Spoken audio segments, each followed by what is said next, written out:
നമസ്കാരം. ഈ ദിവസമുണ്ടായ പ്രധാന വാർത്തകൾ സമഗ്രമായി പരിശോധിക്കാം. വാർത്താമഴയിലേക്ക് സ്വാഗതം. ഞാൻ അമൃത പടിക്കൽ. വാർത്തകൾ വിശദമായി നോക്കാം. 24 ബിഗ് ബ്രേക്കിംഗ്. നിയമസഭാ തെരഞ്ഞെടുപ്പിലെ തോൽവിയുടെ കാരണങ്ങളിൽ ഭരണവിരുദ്ധ വികാരവുമുണ്ടെന്ന് സമ്മതിച്ച് CPIM. 10 വർഷത്തെ ഭരണം മൂലം സംഘടനാ രംഗത്ത് മുരടിപ്പുണ്ടായി. സംസ്ഥാന സമിതിയിൽ അവതരിപ്പിച്ച റിപ്പോർട്ടിലാണ് പരാമർശം.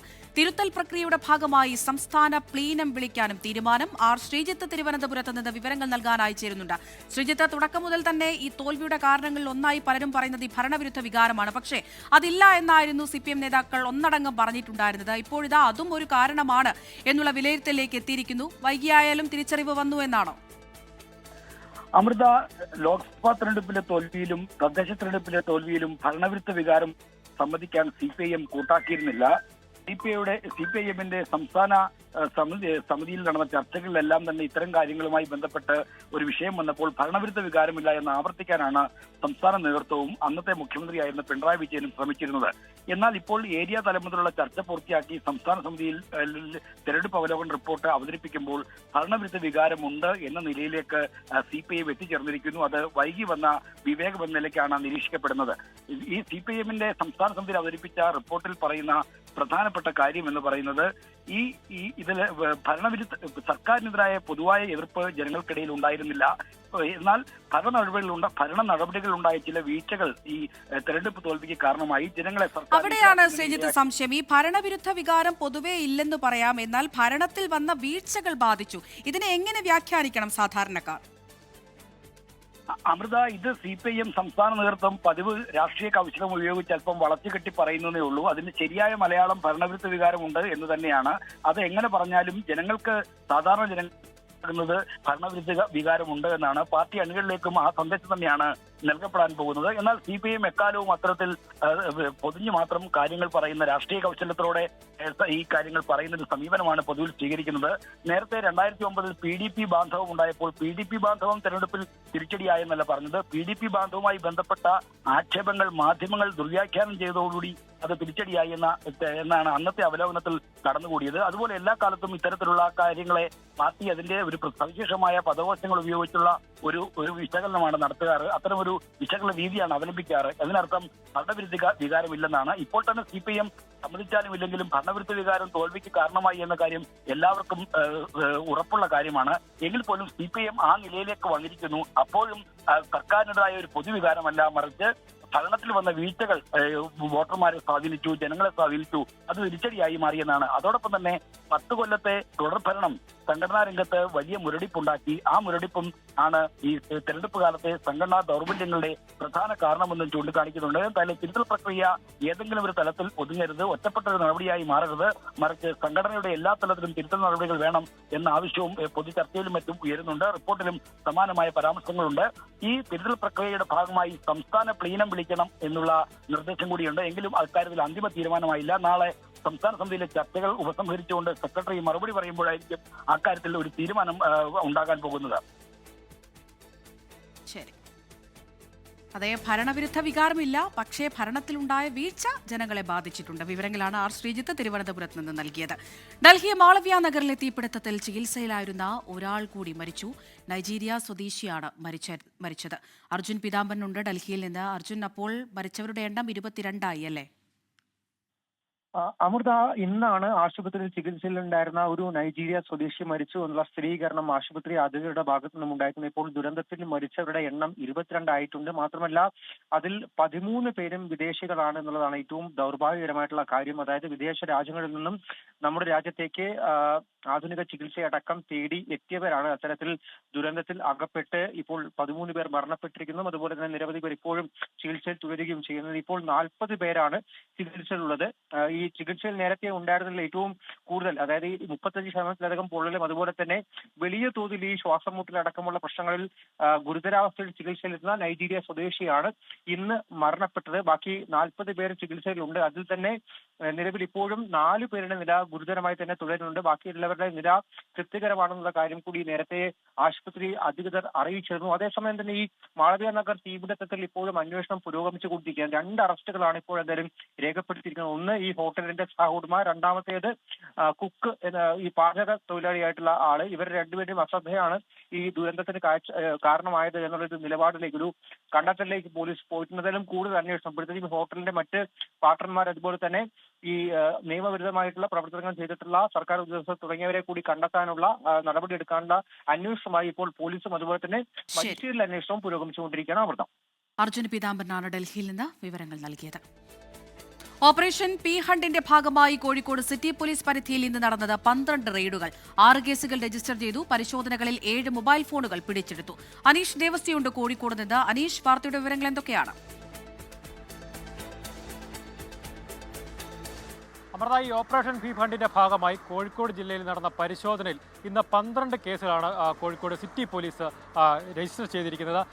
6 കേസുകളാണ് രജിസ്റ്റർ ചെയ്തിരിക്കുന്നത്. 12 റെയ്ഡാണ് ഇന്ന് മൊത്തത്തിൽ നടത്തിയത്. ഈ കുട്ടികളുടെ നഗ്ന ചിത്രങ്ങളും വീഡിയോകളും ഈ സോഷ്യൽ മീഡിയ പ്ലാറ്റ്ഫോമിൽ പങ്കുവെക്കുന്നതിനെക്കുറിച്ച് പോലീസിനൊരു വിവരം ലഭിച്ചിരിക്കുന്നു. ഈ വിവരത്തിന്റെ അടിസ്ഥാനത്തിലാണ് ഇന്ന് പരിശോധന നടത്തിയത്. ഈ കോഴിക്കോട് സിറ്റി പോലീസിന്റെ പരിധിയിൽ വിവിധ സ്ഥലങ്ങളിലായിട്ട് 12 റെയ്ഡുകളാണ് ഇന്ന് പോലീസ് നടത്തിയത്. സംസ്ഥാന വ്യാപകമായി റെയ്ഡുകൾ ഉണ്ടായിരുന്നു. അതിന്റെ ഭാഗമായാണ് ഇന്ന് കോഴിക്കോടും റെയ്ഡ് നടത്തിയത്. ഈ റെയ്ഡിൽ 7 മൊബൈൽ ഫോണുകളാണ് പിടിച്ചെടുത്തിരിക്കുന്നത്. 6 കേസുകളും രജിസ്റ്റർ ചെയ്തിട്ടുണ്ട്. ഈ IT ആക്ട് 2000 വകുപ്പുകൾ ഉൾപ്പെടുത്തിയാണ് ഇപ്പോൾ ഈ 6 കേസിലും കേസുകൾ രജിസ്റ്റർ ചെയ്തിരിക്കുന്നത്. അമൃത. അനീഷ് ദേവസിയാണ് വിവരങ്ങൾ നൽകിയത്. സംസ്ഥാന വ്യാപകമായി തുഫാൻ ദിനാർക്കോ ഹണ്ട് തുടരുകയാണ്. 270 കേസുകളാണ് ഇതുവരെ രജിസ്റ്റർ ചെയ്തത്. ഇടുക്കിയിൽ ലഹരി സംഘത്തെക്കുറിച്ച് വിവരം നൽകിയ വ്യാപാരിയെ വെട്ടിപ്പരിക്കേൽപ്പിച്ചു എന്ന് പരാതി. കേരളത്തിലെ ലഹരിയുടെ വേരിറക്കുകയെന്ന ലക്ഷ്യത്തോടെ ആഭ്യന്തര വകുപ്പ് പ്രഖ്യാപിച്ച തൂഫാൻ ദ നാർക്കോ ഹണ്ട് സംസ്ഥാന വ്യാപകമായി തുടരുകയാണ്. സ്പെഷ്യൽ ഡ്രൈവിൽ കഴിഞ്ഞ ദിവസം വരെ രജിസ്റ്റർ ചെയ്തത് 270 കേസുകളാണ്. 296 പേര് അറസ്റ്റിലായെന്നും ആഭ്യന്തര വകുപ്പ് അറിയിച്ചു. പരിശോധനയിൽ MDMA, കഞ്ചാവ് ബീഡി എന്നിവ വിവിധ അളവിൽ പോലീസ് പിടിച്ചെടുത്തു. ഇടുക്കിയിൽ ലഹരി സംഘത്തെക്കുറിച്ച് വിവരം നൽകിയതിന് ചെറുതോണി ടൗണിൽ വ്യാപാരം നടത്തുന്ന ജിൻസ് ജോണിനെ ലഹരി സംഘം വെട്ടിപ്പരിക്കേൽപ്പിച്ചു. ജിൻസിന്റെ കടയുടെ സമീപത്തിരുന്ന് യുവാക്കൾ ലഹരി ഉപയോഗിക്കുന്നതായി പോലീസിന് വിവരം നൽകിയതിനെ തുടർന്നാണ് ആക്രമണം. ഇതിനിടെ പരിശോധനയിൽ കാസർഗോഡ് ബദിയടുക്കയിൽ 30 ഗ്രാം MDMAയുമായി യുവാവ് പോലീസ് പിടിയിലായി. കട്ടത്തടുക്ക സ്വദേശി മുഹമ്മദ് ഹനീഫയെയാണ് ബദിയടുക്ക പോലീസ് അറസ്റ്റ് ചെയ്തത്. വരും ദിവസങ്ങളിലും തൂഫാൻ ദി നാർക്കോ ഹണ്ടിന്റെ ഭാഗമായ പരിശോധന തുടരാനാണ് ആഭ്യന്തര വകുപ്പിന്റെ തീരുമാനം. 24 തിരുവനന്തപുരം. തിരികെ സ്വാഗതം. വാർത്തകളിലേക്ക്. ബന്ധുനിയമന വിവാദത്തിനൊടുവിൽ മന്ത്രി സണ്ണി ജോസഫിന്റെ additional private secretary Benny Thomas രാജിവെച്ചു. രാജിക്കത്ത് മുഖ്യമന്ത്രിക്ക് കൈമാറി. പാർട്ടിക്ക് വിമർശനം നേരിടേണ്ടി വന്നതിനാൽ രാജി എന്നാണ് കത്തിലെ പരാമർശം. സണ്ണി ജോസഫിന്റെ അഡീഷണൽ പ്രൈവറ്റ് സെക്രട്ടറി ആയിട്ടായിരുന്നു DCC ജനറൽ സെക്രട്ടറിയും സഹോദരി ഭർത്താവുമായ ബെന്നി തോമസിനെ നിയമിച്ചത്. നിയമനം വിവാദമാവുകയും പാർട്ടിക്ക് വിമർശനം നേരിടേണ്ടി വരികയും ചെയ്ത സാഹചര്യത്തിലാണ് രാജി എന്നാണ് മുഖ്യമന്ത്രിക്ക് കൈമാറിയ കത്തിലുള്ളത്. ഇരുവരും ചർച്ച ചെയ്തെടുത്ത തീരുമാനമാണ് രാജി എന്നാണ് പുറത്തുവരുന്ന വിവരം. നിയമനവുമായി ബന്ധപ്പെട്ട് കഴിഞ്ഞ ദിവസം നടന്ന KPCC യോഗത്തിൽ സണ്ണി ജോസഫിനെതിരെ കടുത്ത വിമർശനം ഉയർന്നിരുന്നു. ഇതിനുശേഷവും ബെന്നി തോമസിന്റെ നിയമനത്തെ ന്യായീകരിച്ച് മന്ത്രി വീണ്ടും രംഗത്തെത്തിയിരുന്നു. അപേക്ഷ വിളിച്ച് പരീക്ഷ നടത്തി അഭിമുഖം നടത്തിയെടുക്കുന്ന നിയമനമല്ല പേഴ്സണൽ സ്റ്റാഫ് എന്നായിരുന്നു സണ്ണി ജോസഫിന്റെ പ്രതികരണം. ബന്ധുനിയമന വിവാദത്തിന് പിന്നാലെ സർക്കാരിന്റെ ഔദ്യോഗിക വെബ്സൈറ്റുകൾ അപ്രത്യക്ഷമായിരുന്നു. അപ്ഗ്രേഡേഷന്റെ ഭാഗമായാണ് സൈറ്റുകൾ ലഭ്യമല്ലാത്തതായിരുന്നു പൊതുഭരണ വകുപ്പിന്റെ വിശദീകരണം. News desk 24. പരീക്ഷാ ചോദ്യപേപ്പർ ചോർച്ചകളിൽ കേന്ദ്ര വിദ്യാഭ്യാസ മന്ത്രി ധർമ്മേന്ദ്ര പ്രധാന്റെ രാജിയിൽ ഉറച്ച് കോക്രോച്ച് ജനതാ പാർട്ടി. 7 ദിവസത്തിനുള്ളിൽ രാജിവെച്ചില്ലെങ്കിൽ രാജ്യവ്യാപക പ്രക്ഷോഭമെന്നാണ് CJPയുടെ മുന്നറിയിപ്പ്. അതിനിടെ ഈ മാസം നടക്കാനിരിക്കുന്ന NEET UG പുനഃപരീക്ഷയുടെ ചോദ്യപേപ്പർ ചോർന്നുവെന്ന പ്രചാരണം വ്യാജമാണെന്ന് NTA വിശദീകരിക്കുന്നു. CBSEയുടെ 12ാം ക്ലാസ് പരീക്ഷ പുനർമൂല്യനിർണ്ണയത്തിന് അപേക്ഷിക്കാനുള്ള സമയപരിധി ഇന്ന് അർദ്ധരാത്രി അവസാനിക്കും. ഡൽഹി ജന്തർ മന്ദറിലെ പ്രതിഷേധം വെറും സാമ്പിൾ മാത്രമെന്നാണ് കോക്രോച്ച് ജനതാ പാർട്ടിയുടെ വിശദീകരണം. ഒരാഴ്ചയ്ക്കകം പേപ്പർ ചോർച്ചയുടെ ധാർമ്മിക ഉത്തരവാദിത്തം ഏറ്റെടുത്ത് ധർമ്മേന്ദ്ര പ്രധാൻ രാജിവെച്ചില്ലെങ്കിൽ പ്രക്ഷോഭം രാജ്യവ്യാപകമായിരിക്കുമെന്ന് മുന്നറിയിപ്പ് നൽകി. വിദ്യാഭ്യാസ മേഖലയെ ശുദ്ധീകരിക്കാൻ കേന്ദ്ര വിദ്യാഭ്യാസ മന്ത്രി രാജിവെച്ചേ തീരുവെന്നാണ് CJPയുടെ നിലപാട്. ഇന്നലെ വൈകിട്ട് CJP സ്ഥാപകൻ അഭിജിത് ദീപ്കെ മുംബൈയിലെ വീട്ടിലേക്ക് മടങ്ങി. അടുത്തയാഴ്ച വീണ്ടും ഡൽഹിയിലേക്ക് എത്തിയേക്കും. അതിനിടെ ഈ മാസം 21 നടക്കുന്ന NEET UG പുനഃപരീക്ഷയുടെ ചോദ്യപേപ്പർ ചോർന്നെന്ന പ്രചാരണം NTA തള്ളി. തെറ്റായ പ്രചാരണങ്ങൾക്ക് പിന്നിൽ തട്ടിപ്പ് റാക്കറ്റുകളാണെന്നാണ് വാദം. സൈബർ പ്രശ്നങ്ങൾ മൂലം പലതവണ നീട്ടിവെച്ച CBSEയുടെ 12ാം ക്ലാസ് പരീക്ഷാ പുനർമൂല്യനിർണ്ണയത്തിന് വിദ്യാർത്ഥികൾക്ക് ഇന്ന് അർദ്ധരാത്രി വരെ അപേക്ഷകൾ സമർപ്പിക്കാം. 24 ഡൽഹി. നീറ്റ് UG പുനഃപരീക്ഷയ്ക്കുള്ള സെറ്റ് ഇന്റിമേഷൻ സ്ലിപ്പ് പുറത്തിറക്കിയ നാഷണൽ ടെസ്റ്റിംഗ് ഏജൻസി അപേക്ഷകർക്ക് അനുവദിച്ചിരിക്കുന്ന നഗരം ഇതിൽ കാണാനാകും. അപേക്ഷാ നമ്പറും പാസ്വേഡും ഉപയോഗിച്ച് ലോഗിൻ ചെയ്യണമെന്നും NTA അറിയിപ്പ് നൽകി. പരീക്ഷാ തീയതിയോടടുപ്പിച്ച് അഡ്മിറ്റ് കാർഡ് പ്രത്യേകം പുറത്തിറക്കുമെന്നും നാഷണൽ ടെസ്റ്റിംഗ് ഏജൻസി അറിയിച്ചു. ജനത്തിന്റെ നടുപൊടിച്ച് രാജ്യത്ത് ഗാർഹിക LPG സിലിണ്ടർ വില വീണ്ടും കൂട്ടി. സിലിണ്ടറിന് 29 രൂപയാണ് കൂട്ടിയത്. എണ്ണ കമ്പനികൾക്ക് കേന്ദ്രം ലാഭമുണ്ടാക്കി കൊടുക്കുന്നുവെന്ന് കോൺഗ്രസ് വിമർശിച്ചു. പാചകവാതകത്തിന് ലോകത്ത് ഏറ്റവും വിലക്കുറവ് ഇന്ത്യയിലെന്നാണ് കേന്ദ്ര സർക്കാരിന്റെ ന്യായീകരണം. അടിക്കടിയുള്ള പെട്രോൾ ഡീസൽ വാണിജ്യ സിലിണ്ടർ വില വർധനവിന് പിന്നാലെ ഗാർഹിക സിലിണ്ടറിന്റെ വിലയും കൂട്ടുകയാണ്. 14.2 കിലോഗ്രാം ഗാർഹിക സിലിണ്ടറിന് 29 രൂപ കൂട്ടി.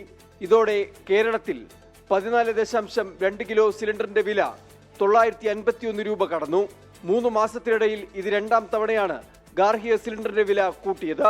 കഴിഞ്ഞ മാർച്ചിൽ ഒറ്റയടിക്ക് ഗാർഹിക സിലിണ്ടറിന് 60 രൂപയാണ് കേന്ദ്രം വർദ്ധിപ്പിച്ചത്. ജീവിത ചിലവേറുന്നതിൽ ആശങ്കയിലാണ് ജനം. വില കൂട്ടി അതൊന്ന് കുറയ്ക്കണം. പിന്നെ സാധനങ്ങൾക്കൊക്കെ വില കൂട്ടിയിട്ടുണ്ട്, അതും കുറയ്ക്കണം എന്നാ പറയാനുള്ളത്. എല്ലാ ദിവസവും ദുരിതത്തിലാണ്. നമുക്ക് അന്നാന്ന് കിട്ടുന്നത് നമുക്ക് അന്നാന്ന് നയിച്ച് ജീവിക്കുന്ന ആൾക്കാരാണ് ഇവിടെ ഉള്ളവരൊക്കെ. അപ്പം നമുക്ക് ആ വില വർധനയ്ക്ക് എന്തെങ്കിലും പ്രതിവിധി എന്തെങ്കിലും ഉണ്ടാവണം. മറ്റു രാജ്യങ്ങളെ അപേക്ഷിച്ച് തുച്ഛമായ വിലയിൽ LPG സിലിണ്ടർ ലഭിക്കുന്നത് ഇന്ത്യയിലെന്നാണ് കേന്ദ്രത്തിന്റെ ന്യായീകരണം. വില കൂട്ടുമ്പോഴും രാജ്യത്ത് ഇന്ധന പ്രതിസന്ധിയില്ലെന്നും കേന്ദ്രം ആവർത്തിക്കുന്നു. സാധാരണക്കാരന്റെ ജീവിതത്തിനുമേലുള്ള ഇരുട്ടടിയെന്ന് പ്രതിപക്ഷം വിമർശിച്ചു. ഈ മാസം വാണിജ്യ ആവശ്യത്തിനുള്ള LPGയുടെ വില 42 രൂപ കൂട്ടിയിരുന്നു.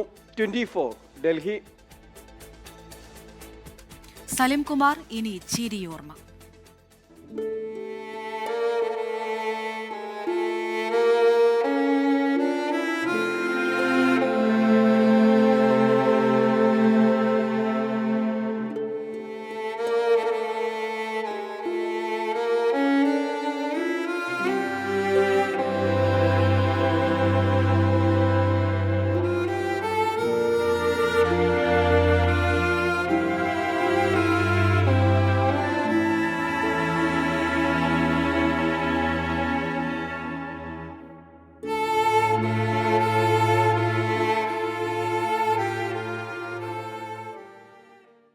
മലയാളികളുടെ പ്രിയപ്പെട്ട നടൻ സലിം കുമാറിന് മായാത്ത ചിരിയോർമ്മ.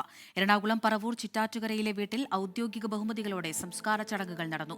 മക്കളായ ചന്തുവും ആരോമലും ചേർന്ന് ചിതയ്ക്ക് തീകൊളുത്തി. സലിം കുമാറിന്റെ ആവശ്യപ്രകാരം മതപരമായ ചടങ്ങുകൾ ഒഴിവാക്കിയായിരുന്നു സംസ്കാര ചടങ്ങുകൾ നടത്തിയത്. വെള്ളിത്തിരയുടെ വെള്ളി വെളിച്ചത്തിൽ തിളങ്ങി നിന്നപ്പോഴും തന്റെ രാഷ്ട്രീയം ശക്തമായി ഉയർത്തിപ്പിടിച്ച നടനായിരുന്നു സലിം കുമാർ. കോൺഗ്രസിന്റെ സാംസ്കാരിക മുഖങ്ങളിൽ പ്രധാനി. ഒരു കാലത്തും തള്ളിപ്പറയാത്ത അചഞ്ചലമായ പാർട്ടിക്കൂറിന്റെ പേരുകൂടിയായിരുന്നു സലിം കുമാർ. ഞാൻ ജനിച്ചത് തന്നെ ഒരു കോൺഗ്രസ്സുകാരനായിട്ടാണ്. അതിന് ഞാൻ അഭിമാനം കൊള്ളുന്നുണ്ട്. പലവട്ടം ഞാൻ പറഞ്ഞതാണ്. 4ാം ക്ലാസ്സിൽ പഠിക്കുന്ന സമയം ലീഡർ കെ കരുണാകരന് നോട്ടുമാലയിട്ട് ആരംഭിച്ചതാണ് സലിം കുമാറിന്റെ രാഷ്ട്രീയ പ്രവർത്തനം. പറവൂരിലെ ചിറ്റാറ്റുകരയ്ക്ക് പണ്ടൊരു വിളിപ്പേരുണ്ടായിരുന്നു, മോസ്കോ. കമ്മ്യൂണിസ്റ്റ് പാർട്ടിയുടെ ചെങ്കൊടി പാറിപ്പറന്ന മണ്ണിൽ സഹോദരനയ്യപ്പന്റെ കടുത്ത അനുയായിയായ ഗംഗാധരൻ കോൺഗ്രസിന്റെ ത്രിവർണ പതാകയേന്തി നിന്നു. അയാളുടെ ഏറ്റവും ഇളയ മകനും അതേ പതാകയെടുത്തുയർത്തി. ക്യാമ്പസിൽ KSUക്കാരനായി. നമ്മൾ പറവൂർക്കാർക്ക് അഭിമാനത്തോടുകൂടി പറയാം, ഒരു പുഞ്ചിരിക്കുന്ന മുഖമുള്ളൊരു മുഖ്യമന്ത്രിയെ കേരളത്തിന് നൽകി. സാംസ്കാരിക പ്രവർത്തനങ്ങൾ ഇടതു കുത്തകയായിരുന്ന കാലത്ത് കോൺഗ്രസിന് വേണ്ടി തെരുവിലിറങ്ങി അയാൾ നാടകം കളിച്ചു. വെള്ളിത്തിരയിൽ തിരക്കുള്ള താരമായി മാറിയപ്പോഴും തന്റെ രാഷ്ട്രീയം മറച്ചുവെച്ചില്ല. കോൺഗ്രസിനു വേണ്ടി തൊണ്ട പൊട്ടി പ്രചാരണം നടത്തിയ കാലം ഓർത്തെടുത്തപ്പോഴെല്ലാം വേദികളിൽ ആ കലാകാരൻ ആവേശഭരിതനായി. കെ കരുണാകരന്റെ പ്രസംഗം കേട്ടാണ് കൊടി പിടിച്ചതെന്നും പണ്ടൊരിക്കൽ മരണത്തെ മുഖാമുഖം കണ്ടുകിടന്ന നാളിൽ ലീഡർ വിളിച്ച് ഏറെ നേരം സംസാരിച്ചിട്ടുണ്ടെന്നും കോൺഗ്രസ് വേദികളിൽ വാചാലനായി. കറകളഞ്ഞ കോൺഗ്രസുകാരനായിട്ടും ഒരിക്കൽ പോലും സ്ഥാനങ്ങൾക്ക് വേണ്ടി എവിടെയും കാത്തുനിന്നില്ല. വനവാസത്തിന് പോവാൻ നിന്നവരെ നിർബന്ധിച്ച് പട്ടാഭിഷേകം നടത്തിയ ഒരു പറ്റം ജനതയുടെ സായുജ്യത്തിന്റെ കഥയാണ് ഇപ്പോൾ ഇന്ന് നമ്മൾ കാണുന്ന Shri V D Satheesan. Cinema രംഗത്തെ അടുത്ത സുഹൃത്തുക്കളിൽ പലരും ഇടതുപക്ഷത്തിന് വേണ്ടി മത്സരത്തിനിറങ്ങിയപ്പോഴും തന്റെ രാഷ്ട്രീയത്തിന് എതിരു നിൽക്കുന്ന ഒരാൾക്കു വേണ്ടിയും പ്രചാരണത്തിന് പോയില്ല സലിംകുമാർ. പറവൂരിൽ കാലുകുത്തിയ നാൾ മുതൽ വി ഡി സതീശന്റെ കരുത്തായി. അതുകൊണ്ടാണ് സലിംകുമാറിന്റെ കുടുംബം തന്റേതു കൂടിയാണെന്ന് വി ഡി സതീശൻ പറയുന്നത്. ഞാൻ കുടുംബത്തിനോടുള്ള ഔപചാരികമായ ദുഃഖം പ്രകടിപ്പിക്കുന്നില്ല. കാരണം ആ കുടുംബം എൻ്റെ കൂടെ കുടുംബമാണ്. ഞാനും കൂടി ആ കുടുംബത്തിൽ ഉൾപ്പെട്ടതാണ്. അവരെ എല്ലാവരെയും ഞാൻ ചേർത്ത് നിർത്തും. മരണത്തെ ഭയന്നിരുന്നില്ല സലിംകുമാർ. പക്ഷേ ആരോഗ്യസ്ഥിതി മോശമായ സമയത്തെല്ലാം ഒരാഗ്രഹം ആവർത്തിച്ചു. മരിച്ചു കിടക്കുമ്പോൾ പാർട്ടി പതാക പുതച്ച് യാത്രയാകണം. നോവിന്റെ പെരുമഴ പെയ്തിറങ്ങി നനഞ്ഞുപോയ ഈ ഞായറാഴ്ച ദിവസം അദ്ദേഹത്തിന്റെ പ്രിയപ്പെട്ട പ്രസ്ഥാനം ത്രിവർണ പതാക പുതപ്പിച്ച് നെഞ്ചുകലങ്ങി ആ മനുഷ്യനെ യാത്രയാക്കി.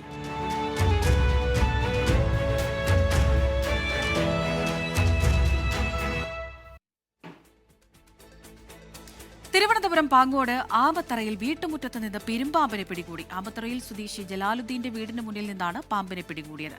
അലക്സ് റാം മുഹമ്മദ് ഉണ്ട് വിവരങ്ങൾ നൽകാനായി. അലക്സ്, ഇത് എപ്പോഴായിരുന്നു സംഭവം? അവരുടെ രാത്രിയാണ് സംഭവം. അതായത് ഏതാണ്ട് ഒരു മണിക്കൂർ മുമ്പായിരുന്നു ഈ സംഭവം. തിരുവനന്തപുരം പാങ്ങോട് ഗ്രാമപഞ്ചായത്തിലെ ആമത്ര പ്രദേശത്ത് നിന്നാണ്, ആമത്രയിൽ ഒരു വീട്ടുമുറ്റത്ത് നിന്നാണ് പെരുമ്പാമ്പിനെ പിടികൂടിയത്. ആമത്രയിൽ സ്വദേശി ജലാലുദ്ദീന്റെ വീടിന്റെ മുന്നിലാണ് ഈ പെരുമ്പാമ്പ് എത്തിയത്.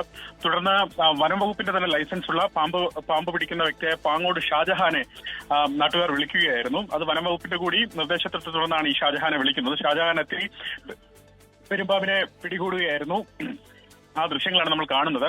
ഈ പിടികൂടിയ പെരുമ്പാമ്പിനെ വനം വകുപ്പിന് കൈമാറാനാണ് തീരുമാനിച്ചിരിക്കുന്നത്. വനം വകുപ്പ് ഉദ്യോഗസ്ഥർ എത്തിയാലുടൻ ഈ പെരുമ്പാമ്പിനെ കൈമാറും. അലക്സ് റാം മുഹമ്മദാണ് വിവരങ്ങൾ നൽകിയത്. വാർത്താമഴ തുടരുന്നു. ലോകകപ്പിലെ വിവിധ ഗ്രൂപ്പുകളെ പരിചയപ്പെടുത്തുന്ന സെഗ്മെന്റിലേക്കാണ് ഇന്ന് നോക്കാം EF ഗ്രൂപ്പുകളെ. അനിൽ വാസുദേവ് തയ്യാറാക്കിയ എക്സ്പ്ലെയിനറിലേക്ക്. 5ാം ലോക കിരീടം തേടിയെത്തുന്ന ജർമ്മനി, ആഫ്രിക്കൻ കരുത്തുമായി ഐവറി കോസ്റ്റ്, ലാറ്റിൻ അമേരിക്കൻ വന്യതയുമായി ഇക്വഡോർ, ലോകകപ്പിന് യോഗ്യത നേടുന്ന ചരിത്രത്തിലെ ഏറ്റവും കുഞ്ഞൻ രാജ്യമായ കുറാസാവോ. ഗ്രൂപ്പ് ഇയിൽ എന്റർടൈൻമെന്റിന് ഒട്ടും കുറവുണ്ടാവില്ല. 2014 അർജന്റീനയെയും ലിയോണൽ മെസ്സിയെയും കണ്ണീരണിയിച്ച കിരീടം നേടിയ ജർമ്മനിക്ക് പിന്നീട് നടന്ന 2 ലോകകപ്പും ദുരന്തമായി. 2018-ലും 2022-ലും ഗ്രൂപ്പ് റൗണ്ട് പോലും കടന്നില്ല.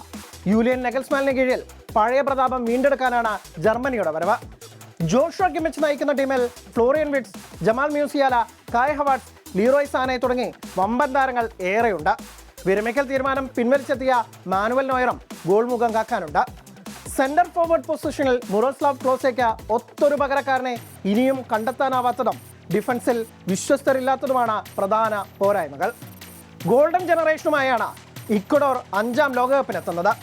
ചെൽസി താരം Moises Caicedo, PSG William Pacho, AC മിലാന്റെ എസ്റ്റൂപ്പിയൻ എന്നിവരിലാണ് ലാറ്റിൻ അമേരിക്കൻ ടീമിന്റെ പ്രതീക്ഷകൾ. 12 വർഷത്തെ ഇടവേളയ്ക്ക് ശേഷമാണ് ഐവറി കോസ്റ്റ് കാൽപന്തുകളിയുടെ വിശ്വവേദിയിൽ തിരിച്ചെത്തുന്നത്. മാഞ്ചസ്റ്റർ യുണൈറ്റഡിന്റെ Amad Diallo, Franck Kessie, Seko Fofana, Nicolas Pepe തുടങ്ങി ആഫ്രിക്കൻ ടീം കിടിലൻ ടീം തന്നെയാണ്. ഈ ലോകകപ്പിലെ അദ്ഭുത സംഘമാണ് കുറാസാവോ.